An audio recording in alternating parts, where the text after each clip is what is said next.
자, 오늘은 두 번째 주제, 달라지는 경제생활과 신분제도 중에서 신분제의 변화와 조선 후기 여성의 삶에 대해서 알아보도록 하겠습니다.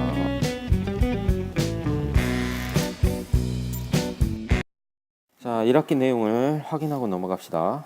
조선의 신분은 양반, 중인, 상민, 천민 이렇게 4개의 신분이 있었고요.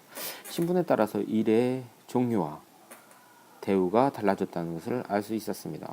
그리고 같은 신분은 특별한 사정이 없는 한 자손에게 계속 이어진다는 것도 배웠습니다.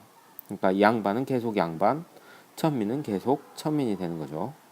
자, 그리고 조선 전기의 여성은 고려의 풍습을 이어받아서 재산 상속에 있어서 차별이 적었고 어느 정도의 사회활동도 가능했었습니다. 그런데 유교 사상이 점점 널리 퍼지면서 여성들에 대한 차별도 심해졌다는 것을 1학기 때 배웠습니다. 자, 이것을 바탕으로 해서 2학기 내용을 한번 알아봅시다.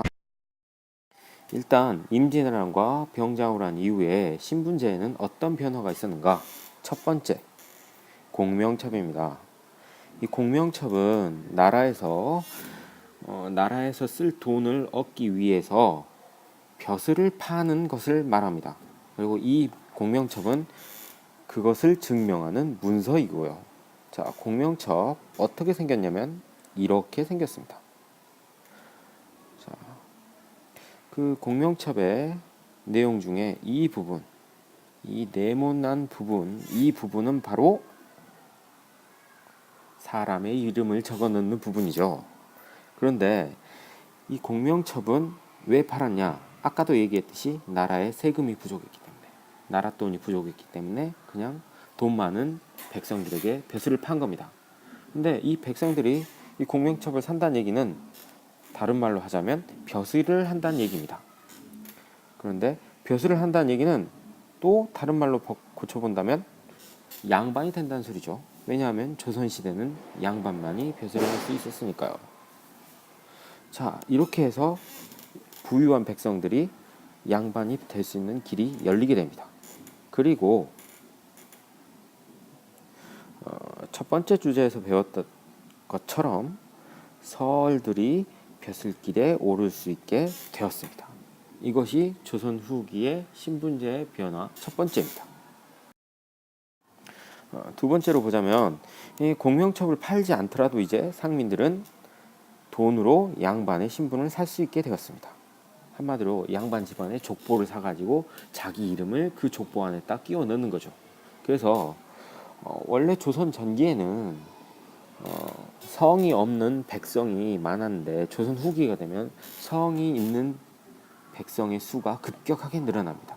여기서 성은 김씨, 이씨, 박씨 이런 성을 얘기합니다. 자, 그런데 이건 부유한 상민들의 얘기고 가난한 상민들은 부유한 상민보다 그 수가 훨씬 많았습니다. 이런 상민들은 숨어 살거나 도적이 되었습니다. 이 얘기는 여러분한테 선생님이 읽어준 허생전에도 나오는 얘기죠. 백성들이 굶어 죽게 생겼으니까 도적이 된다. 이게 조선시대에 흔히 일어났던 일입니다. 그것도 조선 후기입니다. 자, 그런가 하면 나라에서는 세금이 부족했기 때문에 노비를 상민이 되도록 해주어서 세금을 더 거둘 수 있도록 노력을 했습니다. 그러니까 노비도 이제 상민이 될 수 있게 되었다는 얘기입니다. 그런가 하면 양반의 경우는 상민들처럼 가난해지는 양반이 생겨나게 됩니다. 그러니까 양반인데 상민처럼 사는 양반들이 생기게 되는 거죠. 자, 그럼 신분제의 변화는 이 정도로 보고 이제 여성들의 생활에 대해서 알아보도록 하겠습니다. 조선 후기 여성은 유교 사상이 널리 퍼지면서 남녀가 하는 일이 달라진다는 점이 강조되었습니다. 그러다 보니까 여성의 사회활동이 점점 줄어들고 여성은 집에서만 일을 하는, 집에서만 머무는 존재가 되는 것이죠. 그런가 하면 여성의 경우는 이혼도 안 되지만 재혼도 안 됩니다. 그리고 재산 상속에 있어서도 여성은 재산 상속을 거의 받지 못하는 그러니까 남성에 비해서 굉장히 많은 차별을 받게 됩니다. 그리고 여성은 삼종 지도를 강조하게 됩니다. 이 삼종 지도는 어려서는 아버지를 따르고, 결혼해서는 남편을 따르고, 자녀가 성장해서는 아들을 따른다라는, 한마디로 남성을 따른다라는 얘기입니다. 이게 강조됐다는 얘기는 한마디로 여성이 스스로 선택할 수 있는 권리를 억압한다는 얘기가 됩니다. 한마디로 여성의 삶이 팍팍해졌다는 소리가 되겠죠. 그러다 보니까 아까 말씀드렸듯이 집안일에 전념하게 되고 사회활동이 힘들어집니다. 이것은 양반집 여성의 이야기였고요. 상민 여성 같은 경우는 여기에 덤으로 집안일과 농사일을 같이 해야 됐기 때문에 굉장히 힘든 삶을 살았습니다. 그리고 하층민 여성은, 여기서 하층민은 천민이겠죠. 궁궐, 관청, 양반 집 등에서 일을 하게 됩니다. 그런데 조선 후기의 여성 중에선 이런 어려움에도 불구하고 자신의 이름을 드높이는 인물들이 몇 명 나오게 됩니다. 첫 번째가 허난설원입니다.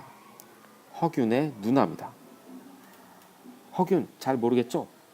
홍길동전을 지은 인물이 바로 허균입니다. 그 허균의 누나가 허난설원입니다. 글솜씨가 대단히 뛰어났다고 역사서에는 기록되어 있습니다. 그런데 남편보다 이런 글솜씨가 뛰어난, 능력이 뛰어났다는 점이 남편이나 시어머니가 허난설원을 싫어하게 만든 이유가 됩니다. 그래서 결혼 생활이 굉장히 불행했다고 합니다.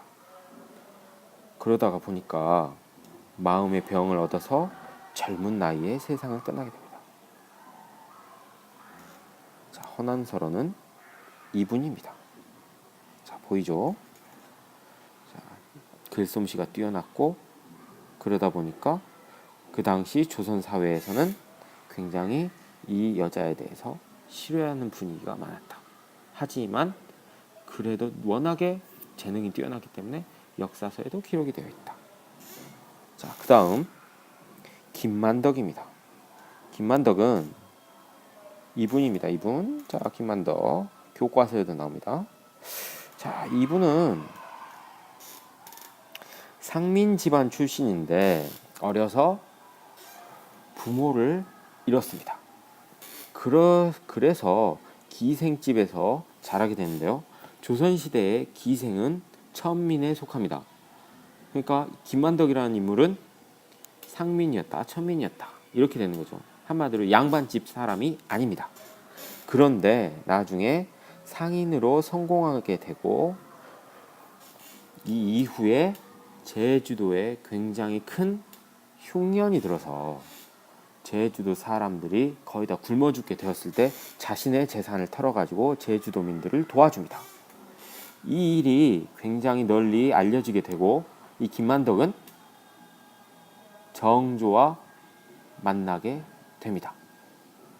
근데 여기서 중요한 건 왕하고 만나는 게 뭐가 중요해? 이럴 수도 있겠지만 그 당시에는 남자들도 벼슬을 하지 않는 이상은 함부로 왕을 만날 수 없던 시대입니다.